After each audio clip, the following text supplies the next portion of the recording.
Assalamualaikum warahmatullahi wabarakatuh. Halo teman-teman semuanya, kembali lagi kepada saya dengan channel Sobat Lipat atas nama Clara Indo. Di sini kita akan membahas mengenai fitur purchase yang ada pada aplikasi Odoo seperti itu. Jadi, selanjutnya di sini table of content yang akan kita bahas dalam fitur purchase kali ini yaitu mengenai fitur purchase sendiri atau definisi dari fitur purchase sendiri. Kemudian ada purchase order mengenai definisi dan juga langkah-langkahnya. Selanjutnya kita akan masuk ke tahap request for quotation atau RFQ, dan juga kita akan membahas mengenai warning yang ada pada fitur purchase sendiri. Nanti di situ kita akan membahas mengenai setiap definisi dan juga langkah proses pengacaan.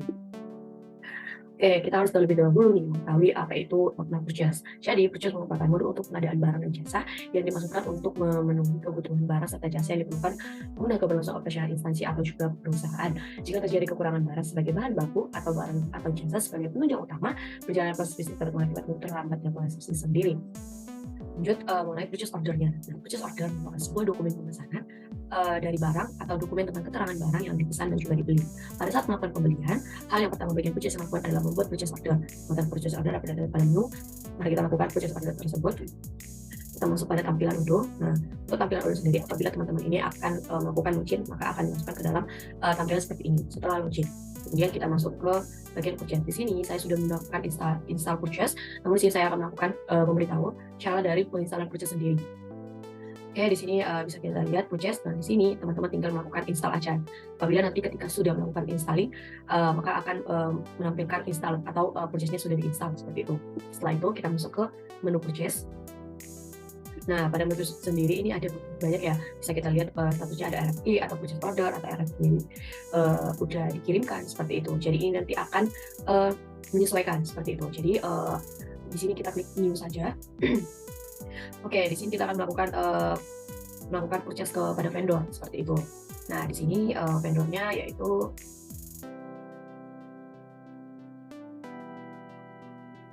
di sini untuk vendornya saya masuk kepada Abigail Person. Nah, di sini untuk order deadline-nya bisa kita lihat di sini saya melakukan ordernya di hari ini. Kemudian untuk expired-nya di sini saya menggunakan expired pada tanggal 26 saja. Oke, di sini saya centang konfirmasi. Apabila nanti vendornya udah menerima, dia harus mengkonfirmasi 1 hari sebelum tanggal dari expired ini, seperti itu. Kemudian saya akan masuk ke dalam tahap produk kepada vendor. Di sini saya akan ingin membeli sebuah produk, ada kabinet. Kemudian di sini saya tambahkan lagi ada, kita search dulu aja. Di sini mungkin saya ada bilik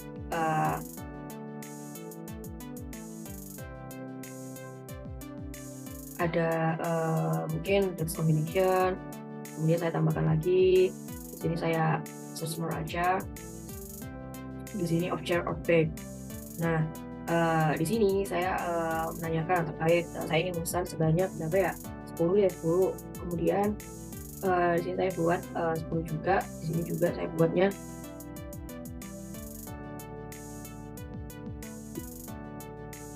10. Untuk unit price-nya di sini mungkin dari kabinet 800 ya, nggak apa-apa deh. Kemudian di sini saya buat 3, saya buat tambahan nih 000.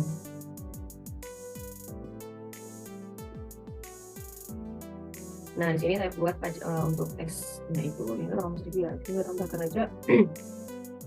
Sini saya tambahkan 300.000. Kemudian di sini ada ini kan 30.000. Tambahkan nolnya lagi. Ini 3 juta. Ini saya tambahkan 800 lah. Nah, kemudian saya tambahkan untuk pajaknya sendiri. Ada pajak yang harus dibayarkan. Ini di sini ada 11%.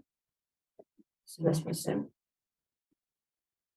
Nah, kemudian nanti ini akan saya setelah udah tahu nih totalnya, kemudian ada harga yang harus dibayar dari apabila saya ingin membeli beberapa produk yang saya tawarkan kepada vendor, kemudian ada pajak, nominal pajak, kemudian total dari keseluruhan baik itu dari produk dan juga pajak. Nah, di sini bisa kita lihat ya teman-teman, ada send by email. Nah, send by email ini nantinya kita akan kirimkan terlebih dahulu nih request for quotation-nya ini kepada vendor. Nah, nanti di sini mungkin ada pengecekan terkait dari data yang ingin kita berikan. Kemudian Di sini juga nanti akan dilakukan komunikasi nih apabila nanti mungkin misal ada kasus ternyata di vendor tersebut untuk jenis barang lanskap binat ini kuantitinya di vendor itu ternyata ada 5 kayak gitu, mungkin nanti bisa disesuaikan lagi kayak gitu. Kemudian untuk brand RFQ nanti bisa kita lihat untuk brandnya sendiri, kemudian ada compare apabila nanti ternyata dari kasusnya ternyata semua produk ini itu ada di vendornya seperti itu, jadi langsung di-compare order. Nah apabila untuk ternyata ingin membuat RFQ yang baru atau ternyata ada beberapa kesalahan, jadi kita cancel terlebih dahulu, kemudian kita akan membuat request for quotation yang baru. Namun di sini saya buatnya standby email saja. Kita tunggu.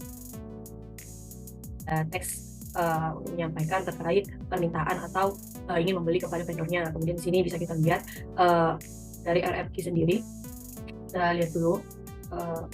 Nah, di sini ada nih terkait dari expanded-nya, kemudian quantity yang kita minta, kemudian combination-nya, seperti itu.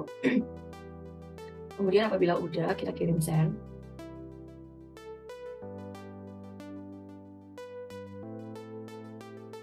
Nah, apabila udah terkirim nih ke vendor, nantinya akan masuk ke tahap negosiasi ataupun komunikasi.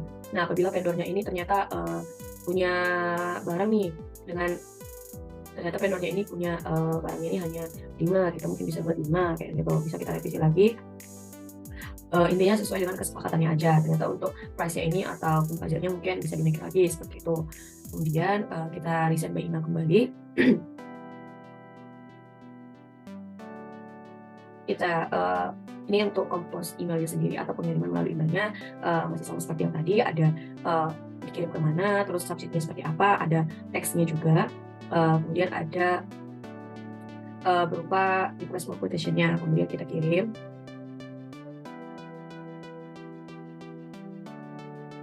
Nah, apabila nih ini kan udah terkirim ya, kemudian nanti akan dicek lagi oleh vendor.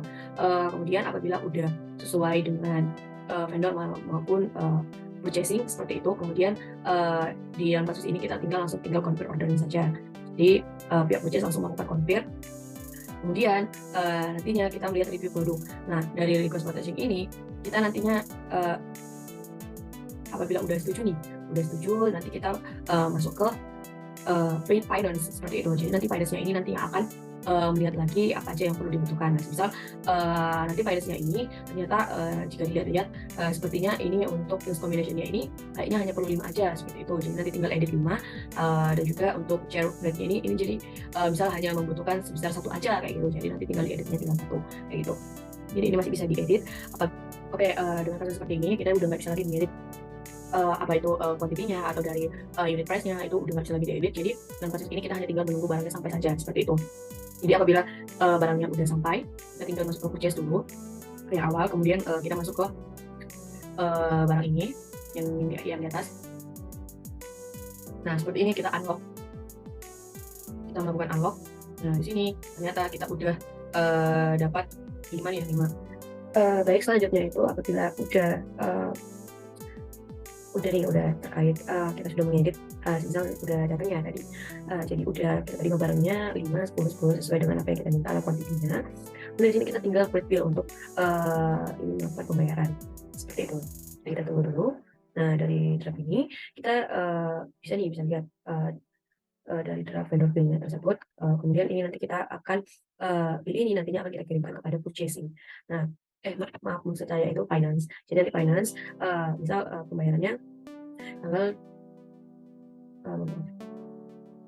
nah, misal nanti pembayarannya itu menggunakan bill date-nya itu dari biasanya kan tanggal 23 ya. Sini nanti mungkin kita bisa buat tanggal 24 seperti itu. Atau di tanggal 23-nya. Itu juga bisa seperti itu. Kemudian untuk bill date itu harus dilihat lagi kepada finance-nya. Nah, misal nanti finance-nya udah setuju, kita melakukan confirm.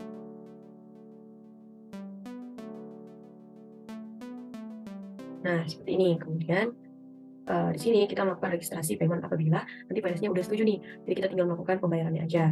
Nah, untuk melakukan pembayarannya di sini kita menggunakan bisa menggunakan bank atau cash, tapi di sini saya menggunakan bank aja.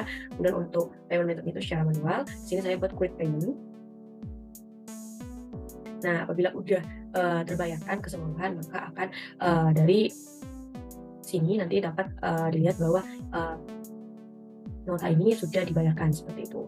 Jadi untuk proses pembayarannya juga udah, tinggal kita lihat apakah statusnya di purchase tersebut. Nah, purchase order, jadi udah terbayarkan. Kalau tadi itu hanya sebesar request for quotation, itu belum sampai pada tahap final seperti itu. Jadi untuk request for quotation-nya cukup sampai di situ. Kita lanjut ke modul selanjutnya. Baik, di fitur selanjutnya pada pembahasan purchase ini, di sini kita akan membahas mengenai warning. Warning atau vendor mungkin bisa memiliki suatu kebijakan unik yang perlu diketahui oleh sebuah perusahaan. Untuk mengingatkan kebijakan unik vendor tersebut, kita dapat memberikan warning pada saat kita memilih vendor tersebut. Terdapat fitur apa ya, kayak peringatan gitu ya. Tapi itu lebih ke memberitahu kepada beberapa vendor terkait misal ketika sebuah vendor ingin melakukan order ataupun ingin menanyakan atau ingin memesan sebuah produk, mungkin bisa kita berikan seperti kayak notes. Jadi kayak warning itu sebagai notes aja. Misal kalau dia ingin membeli 100 tapi kita hanya bisa memberikan kepada vendor tersebut hanya sebatas 50 ada 50. Jadi vendor tersebut tidak boleh melebihi angka dari 50 tersebut. Jadi untuk cara dari warningnya, kita masuk ke bagian configuration, kemudian kita ke setting. Kita tunggu sebentar. Nah, di sini kebetulan saya sudah melakukan pencentang terkait warning. Tapi apabila teman-teman warningnya ternyata masih belum dicentang, berarti harus dicentang terlebih dahulu, kemudian akan dilakukan save seperti itu. Kita tunggu dulu.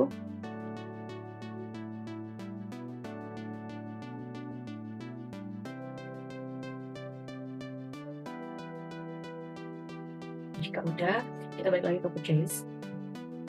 Di sini kita akan membuat nih, kita ke vendor.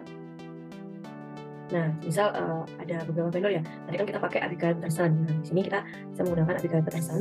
Kemudian, semisal dari Abigail Peterson ini kita pergi ke internal note-nya. Selanjutnya dari internal note-nya kita ingin menambahkan warning.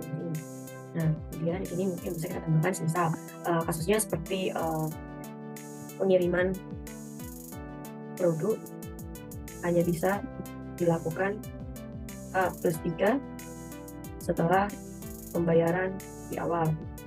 Seperti itu. Kemudian kita save secara manual di sini. Oke, bila mana sudah, kita masuk ke purchase lagi. Kemudian kita ke order. Untuk mengecek lah kita ibarat katanya. Terus kita ke new, terus kita pilih nih Abigail ya tadi. Nah, langsung warningnya tuh kayak ngasih notes gitu. Ketika kita memilih vendor tersebut kayak pengiriman produk hanya bisa dilakukan H+3 setelah pembayaran di awal, seperti itu. Oke, jadi apabila kita melakukan misal nih kita tambah produk, misal bikin batch, kemudian quantity-nya itu kita minta 10, terus untuk pajaknya kita kenakan 11%. Nah, sisa di sini, dan kemudian setelah kita bayar, nah kemudian kita ngasih tahu nih di send message atau dari sini kita ingin komunikasi nih kepada vendor tersebut. Nah, kita ingin barang itu langsung dikirimkan sekarang. Nah, nanti dari situ nanti vendornya akan ngasih info. Saya sudah memberitahu di warning atau notes yang saya berikan apabila perusahaan ini ingin mengajukan kerjasama dengan saya gitu. Jadi setiap barang yang sudah dibayarkan atau sudah di DP lah seperti itu sesuai kebutuhan dan sesuai permintaan, saya hanya bisa mengirimkan H+3 setelah pembayaran di awal kayak gitu. Jadi itu udah ibarat katanya itu mengantisipasi setiap perusahaan atau ketika kita ingin melakukan request for quotation kepada vendor. Cukup dari penjelasan mengenai purchase dan juga baik itu dari segi request for quotation sendiri maupun dari fitur warningnya. Saya ucapkan terima kasih. Sampai jumpa. Assalamualaikum warahmatullahi wabarakatuh.